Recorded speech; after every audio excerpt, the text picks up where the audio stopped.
A pressure canner costs $120. Canning jars, lids, rings, a rack, a lifter. A funnel, another $60. You need a stove running at full heat for 90 minutes per batch. You need to hit exactly 240 degrees Fahrenheit to kill botulism spores. Get it wrong, you die. Now, a lacto-fermented jar needs salt, water, a jar, and time. The bacteria do the work. The acid drops below 4.6, and botulism can't even survive. No heat, no machine, no electricity. Shelf life, years. One method costs $200 to start. The other costs the price of salt. And this isn't some new invention. This isn't a trend. This is the single oldest food preservation method ever recorded by archaeology. In 2004, researchers at the University of Pennsylvania analyzed pottery fragments from Jiahu, China, and confirmed that humans were fermenting food 9,000 years ago. That is older than the wheel, older than written language, older than every civilization you were taught about in school. By 6000 BC, Mesopotamians were fermenting vegetables in clay vessels. By 4000 BC, Koreans were packing vegetables into earthenware jars called ongi, a tradition so deeply rooted in their culture that in 2013, UNESCO designated kimyang, the communal practice of making and sharing kimchi, as an intangible cultural heritage of humanity. Today, Koreans still consume nearly 40 kilograms of kimchi per person per year. That is roughly 110 grams every single day from a jar. With no machine, no pressure cooker, no electricity. In Europe, sauerkraut became a survival weapon. In 1768, Captain James Cook loaded 60 barrels of fermented cabbage onto the HMS Endeavour before a 3-year voyage around the world. Not one sailor on that ship died of scurvy. The Royal Navy had been losing more men to vitamin C deficiency than to enemy cannon fire, and a barrel of salted cabbage fixed it. No drug, no supplement, just cabbage, salt, and time. Every civilization on every continent figured this out. Independently, Koreans, Germans, Persians, Egyptians, Japanese, Indians, West Africans. The method was always the same. Salt, a vessel. Time, nobody needed a factory.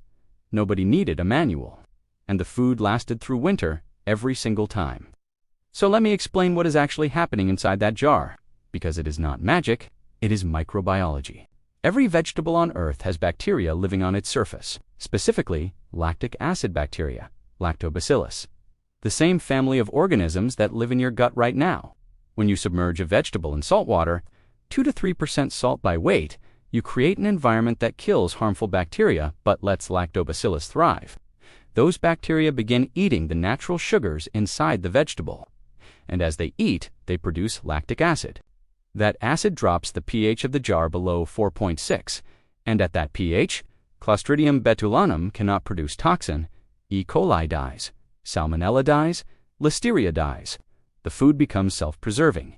It does not need heat, it does not need a vacuum seal, it does not need a refrigerator. The acid is the preservative, and the bacteria create it for free.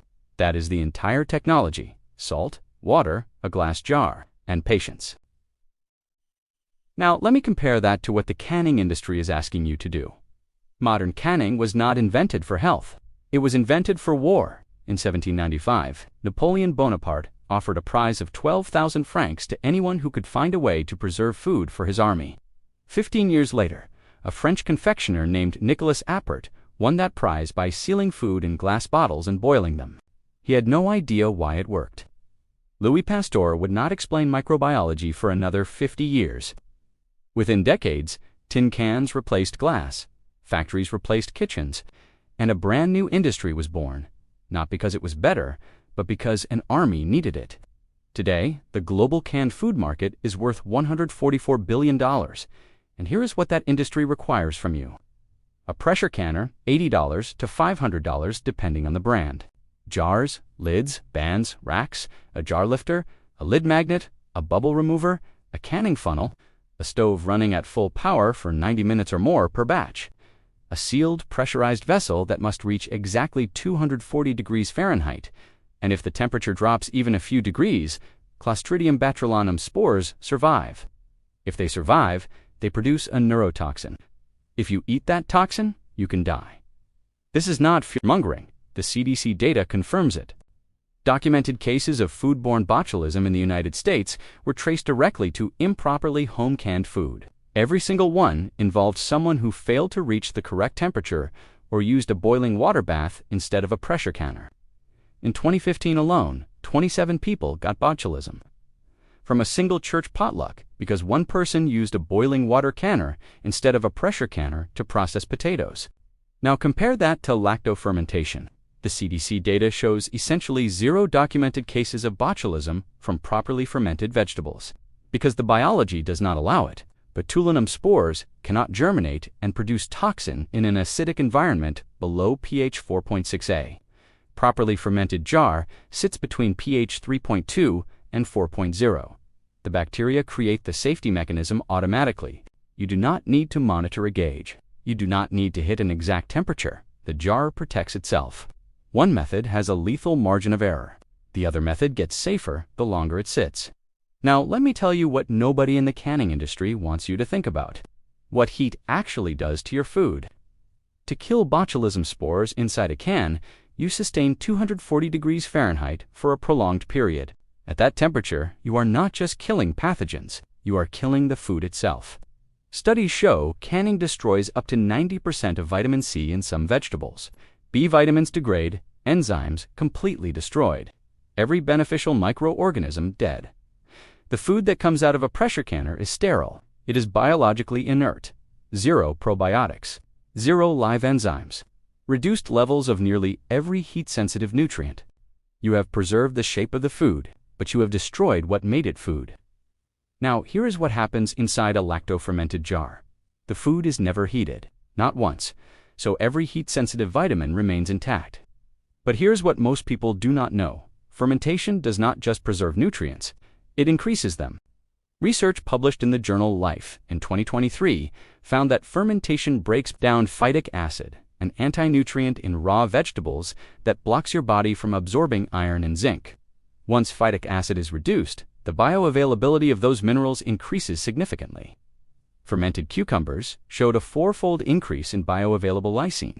Fermented cabbage showed increased levels of vitamin K, riboflavin, and folate, all synthesized by the bacteria themselves during the fermentation process. And then there are the probiotics. A 4 to 6 ounce serving of homemade sauerkraut has been lab tested to contain up to 10 trillion colony-forming units of live bacteria.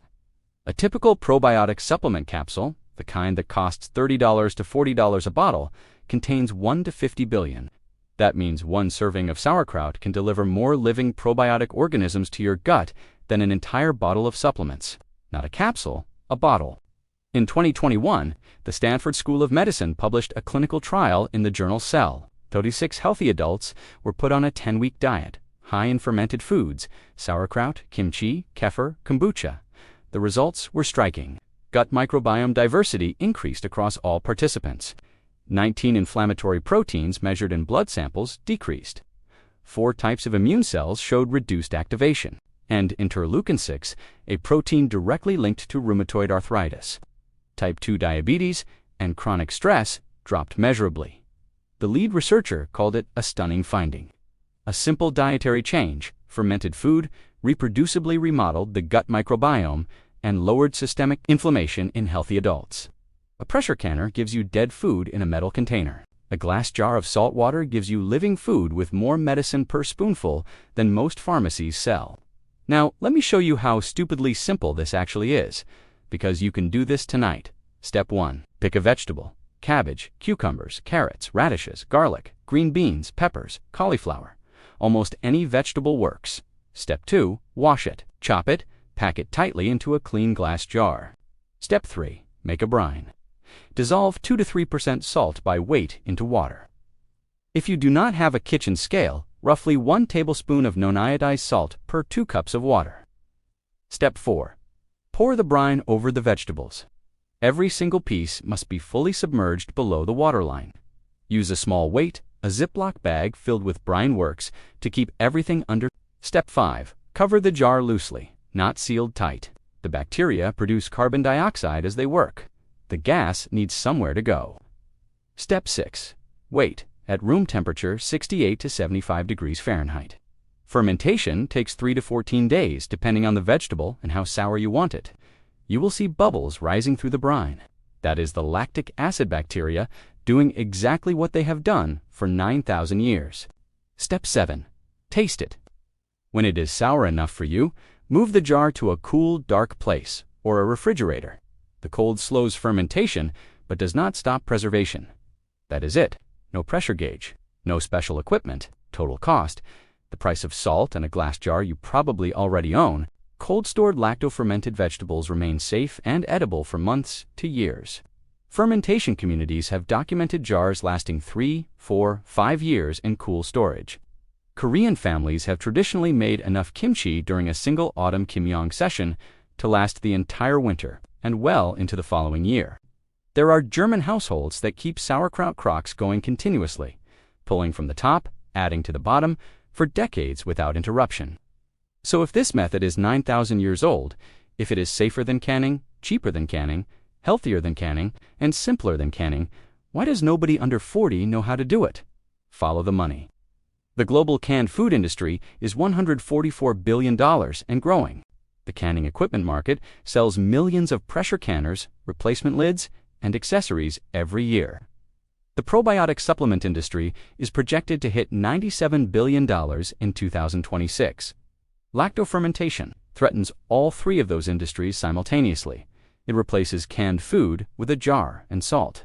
It replaces probiotic supplements with a forkful of cabbage. And it requires 0 repeat purchases because salt does not expire.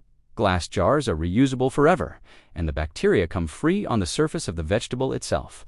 There is no patent, no proprietary formula, no subscription, no brand loyalty, no factory. You cannot build a billion-dollar business around a tablespoon of salt and a 60-cent jar. So instead, they taught you canning.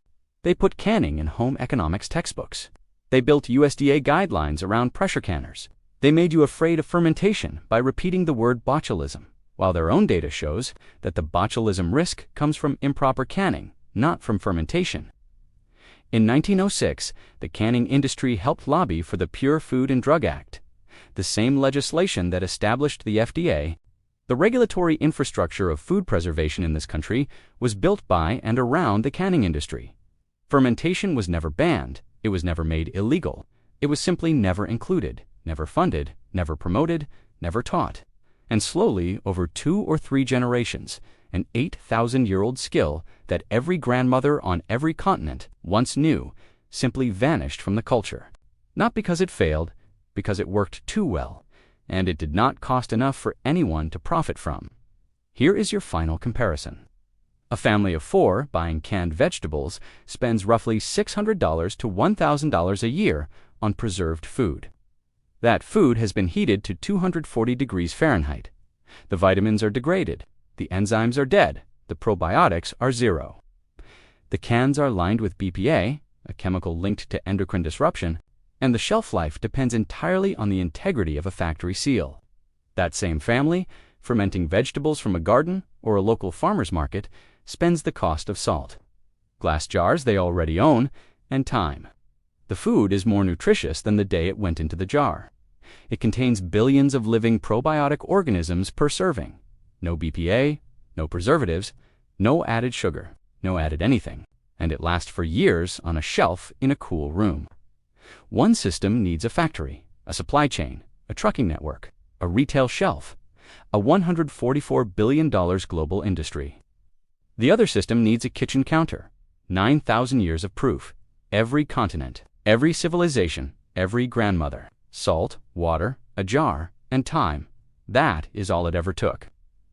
They did not stop teaching this because it does not work. They stopped teaching it because it works too well and nobody could figure out how to charge you for it.